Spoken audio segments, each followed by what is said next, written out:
ทีนี้ถามว่าถ้าเกิดว่าเราเจอเคสอย่างนี้เนี่ยนะครับเราจะต้องปฏิบัติตัวอย่างไรนะครับก็เดี๋ยวเราจะมีคลิปให้ดูนะครับว่าวิธีการปฏิบัติตัวนะครับเมื่อเกิดเหตุการณ์อย่างนี้นะครับเราจะมีการปฏิบัติตัวยังไงนะครับให้เราเกิดความปลอดภัยนะครับ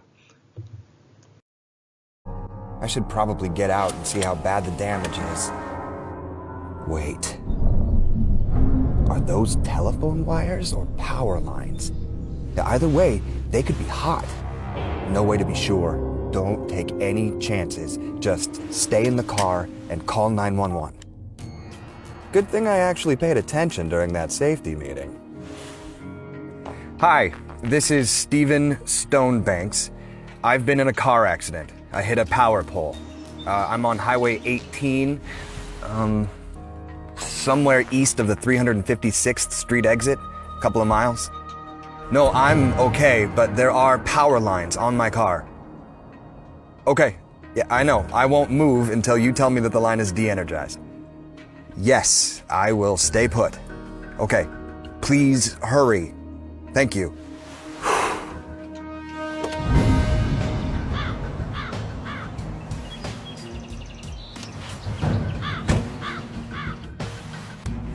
Honey? Listen. I've been in an accident. No, I'm fine. I'm fine. I hit a power pole. The car is a mess, but I'm okay. Yeah, I've called 911. They're on their way. Oh, no. Hey! Are you okay? Hey, stay back! No, don't come any closer. You could get shocked by the ground around these down power lines. Stay back about 35 feet and make sure no one else comes near. Okay. I've called 911. They're on their way. Thank you. Honey? No, I'm fine. No, don't worry. Yeah, the police are on their way. Yeah, all I've got to do now is sit and wait. Honey? I gotta call you back in a couple of minutes. Oh boy. Not good. Oh my gosh. Okay. Plan B. Exit the vehicle. But now I gotta worry about touch potential. Touch potential is risk of electrocution based on one part of the body touching an energized object like a car while simultaneously touching the ground. Electricity flows from the vehicle through the body and into the ground, essentially making me into a human jumper cable, which would be bad. I gotta jump and land with both feet together.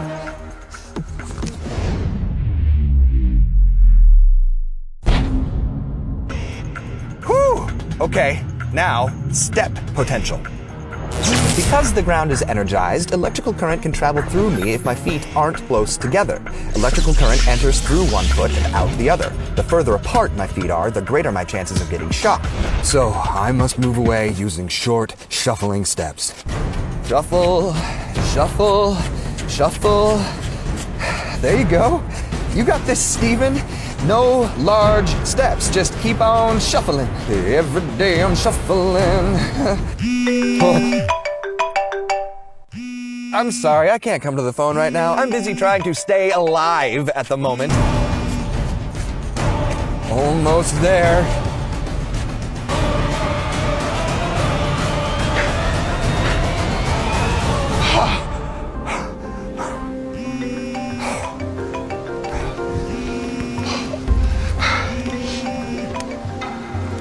Hi, honey.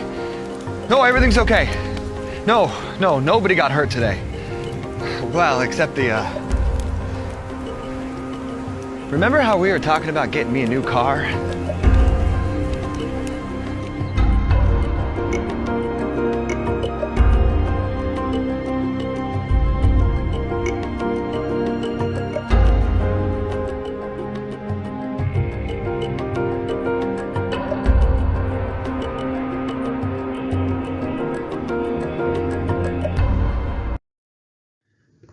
ก็จะเห็นแล้วนะครับจากวิดีโอนะครับก็จะแสดงให้เห็นนะครับว่า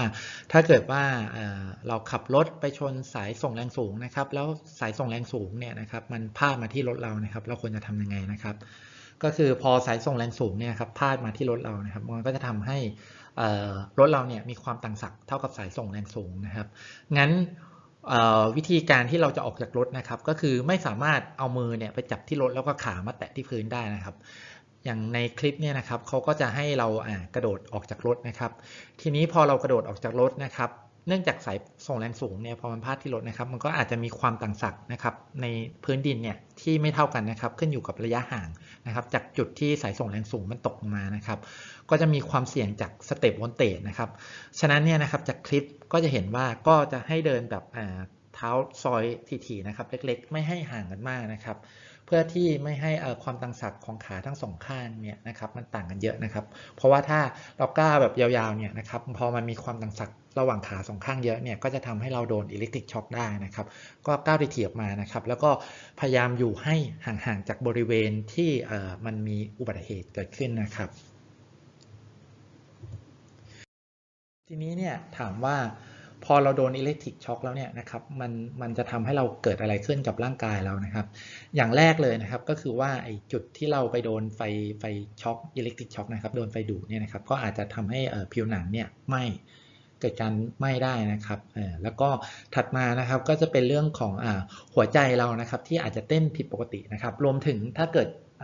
แย่มากนะครับก็คืออาจจะทำให้เราหยุดหายใจไปได้นะครับแล้วก็อาจจะมีปัญหาอย่างอื่นตามมานะครับเช่นประกายไฟจากจุดที่โดนช็อตนะครับก็เข้าสู่สายตานะครับทำให้สายตาเนี่ยอาจจะมีปัญหาได้นะครับรวมถึงส่วนอื่นๆของร่างกายเช่นสมองนะครับจากการที่เราหยุดหายใจก็อาจจะทำให้สมองมีปัญหาไปได้เหมือนกันนะครับทีนี้ถามว่าแล้วเราจะป้องกันตัวเราเองยังไงนะครับไม่ให้โดนตัวอิเล็กทริกช็อคนะครับนะครับก็คือถ้าเป็นไปได้ก็อย่าไปจับมันนะครับถ้าเกิดเราไม่รู้ว่าอันนี้มันปลอดภัยไม่ปลอดภัยนะครับก็พยายามอย่าไปจับมันนะครับแล้วก็อย่างที่2นะครับก็คือถ้าเกิดว่ามันมีการกั้นบริเคดนะครับรอบๆอุปกรณ์ไฟฟ้านะครับก็คือให้เราเดินข้างนอกบริเคดนะครับอย่าเข้าไปในบริเวณนะครับเพราะว่าการที่เขากั้นบริเคดเนี่ยแสดงว่าไอ้ข้างในบริเคดเนี่ยมันอาจจะมีความเสี่ยงนะครับจากไฟฟ้าอยู่ได้นะครับงั้นเราก็อย่าเข้าไปในบริเคดนะครับทีนี้นะครับถ้ามันไม่มีการตั้งบริเคดนะครับแต่อาจจะมีการทำงานเกี่ยวกับอุปกรณ์ไฟฟ้าแถวๆนั้นนะครับก็เพื่อความปลอดภัยเรานะครับถ้าเกิดว่าเป็นระบบ low volt นะครับก็คือ 400/230 โวลต์เนี่ยนะครับก็คือควรจะอยู่ห่างสักประมาณ1 เมตรนะครับเพื่อความปลอดภัยของเรานะครับทีนี้ถ้าเกิดว่าเรามีความจำเป็นจริงๆนะครับที่ต้องเข้าไปทำงานในบริเวณนะครับที่มีความเสี่ยงเกี่ยวกับไฟฟ้านะครับผมเราก็อาจจะต้องทำตัว JSA Permit to Work นะครับแล้วก็รวมถึงตัว procedure นะครับแล้วก็เวลาเราเข้าไปในบริเวณดังกล่าวนะครับก็ต้อง escort โดยทาง electrical authorized person นะครับก็อาจจะเป็นทาง CEP AEP หรือ SAEP นะครับอันตรายจากไฟฟ้าตัวถัดมานะครับก็คืออันตรายจากตัว Arc Flash นะครับก่อนที่จะเข้าสู่เนื้อหานะครับผมก็มีคลิปวิดีโอคลิปหนึ่งอยากให้ดูกันก่อนนะครับ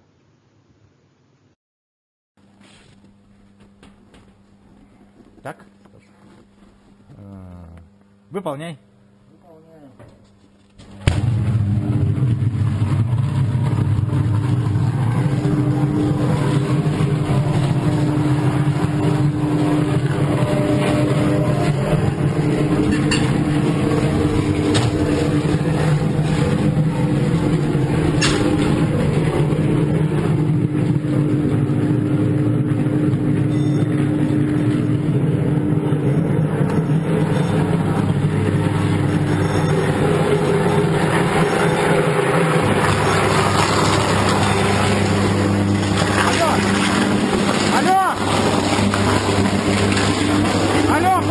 ТТ-1.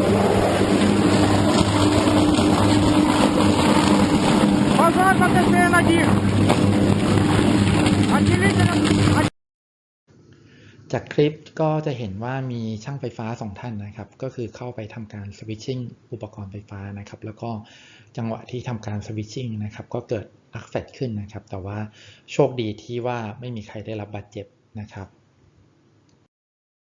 ทีนี้ถามว่าอาร์คแฟลชคืออะไรนะครับ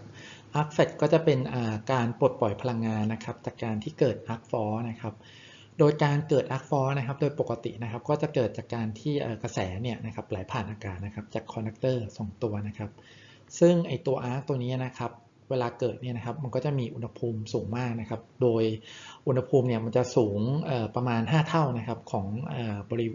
อุณหภูมิเซอร์เฟซของดวงอาทิตย์นะครับหรือประมาณ 20,000 องศานะครับแล้วก็ตัวอาร์คตัวนี้เนี่ยนะครับเวลามันเกิดขึ้นนะครับมันก็จะทำให้เกิดแสงสว่างมากนะครับโดยแสงเนี่ยนะครับมันจะสว่างประมาณ 2,000 เท่านะครับของแสงที่เราเจอกันอยู่ในออฟฟิศนะครับแล้วก็ถ้าเกิดว่าเราไปเจอตัว arc flash นี้โดยตรงนะครับเราก็จะโดนในตัว heat radiation จาก arc flash ตัวนี้นะครับก็อาจจะทำให้เราเนี่ยนะครับเกิดการเบิร์นขั้นรุนแรงได้นะครับก็จาก arc flash นะครับก็จะเห็นว่ามีอันตรายหลากหลายนะครับตัวแรกนะครับก็คือเรื่องของ heat นะครับก็คือความร้อนนะครับจาก arc flash นะครับก็จะเข้าสู่ร่างกายเราโดยตรงนะครับก็จะทำให้ร่างกายเราเนี่ยนะครับโดนเบิร์นได้นะครับถัดมานะครับจากการเกิด arc flash นะครับก็จะมีเรื่องของ hot gas นะครับทีนี้นะครับพอมันมี hot gas เกิดขึ้นเนี่ยแล้วเราก็ไปอยู่ในบริเวณนั้นนะครับถ้าเกิดว่าเรามีการหายใจเข้าไปนะครับมันก็จะทำให้ทำลายตัวปอดเรานะครับแล้วก็อาจจะทำให้เราเสียชีวิตได้นะครับถัดมานะครับตัว arc flash นะครับก็จะมีในเรื่องของไอตัว pressure wave นะครับซึ่งไอตัว pressure wave เนี่ยนะครับก็จะมีค่อนข้างรุนแรงมากนะครับถ้าเกิดว่ามาโดนไอตัวเราโดยตรงเนี่ยนะครับมันก็จะทำให้ร่างกายเรานะครับเกิดการบาดเจ็บนะครับแล้วก็ถัดมานะครับเป็นเรื่องของไอตัวชาเปนนะครับก็คือว่าเรื่องของไอตัวกระสุนนะครับจากไอตัว arc flash นะครับที่กระเด็นออกมานะครับก็คือถ้ามันกระเด็นออกมานะครับตัวโดนร่างกายเราเนี่ยก็จะทำให้ร่างกายเรานะครับได้รับอาการบาดเจ็บได้นะครับแล้วก็ถัดมานะครับก็คืออย่างที่บอกนะครับว่าไอการเกิด arc flash นะครับทำให้เกิดความสว่างที่ค่อนข้างมากนะครับก็อาจจะทำให้เราตาบอดจากความสว่างที่ค่อนข้างสูงเนี่ยนะครับแล้วก็ถัดมานะครับก็จะเป็นเรื่องของไอตัวacoustic energy นะครับก็คือเรื่องของเสียงนะครับถ้าเกิดว่าเวลาเราเกิด arc flash เนี่ยนะครับมันก็จะเกิด sound wave ขึ้นนะครับพอมันเข้ามาสู่กระแทกสู่หูโดยตรงเราเนี่ยนะครับมันก็อาจจะทำให้หูเราเนี่ยนะครับสูญเสียการได้ยินได้นะครับแล้วก็ถัดมานะครับก็จะเป็นเรื่องของควันพิษนะครับที่เกิดจาก arc flash นะครับถ้าเราสูดเข้าไปนะครับมันก็จะทำให้มีผลเสียต่อสุขภาพเรานะครับแล้วก็ตัวสุดท้ายนะครับไอตัวโลหะนะครับที่หลอมนะครับแล้วก็ถูกกระเด็นออกมาพร้อมตัว arc flash นะครับมันก็จะมีพวกไอตัวทองแดงนะครับที่มันเมลนะครับแล้วก็ไอการที่มันเมลเนี่ยแล้วมันกระเด็นออกมานะครับทีนี้เนี่ยถ้าเกิดว่ามันหยดหรือมันกระเด็นเข้ามาที่ร่างกายเรานะครับก็คือมันก็จะทำให้เบิร์นตัวร่างกายเราได้นะครับรวมถึงไอตัว PPE ที่เราสวมใส่นะครับเดี๋ยวเรามาลองดูคลิปวิดีโอตัวอย่างนะครับของการเกิด arc flash อีกเคสหนึ่งนะครับว่าเกิดอะไรขึ้นนะครับ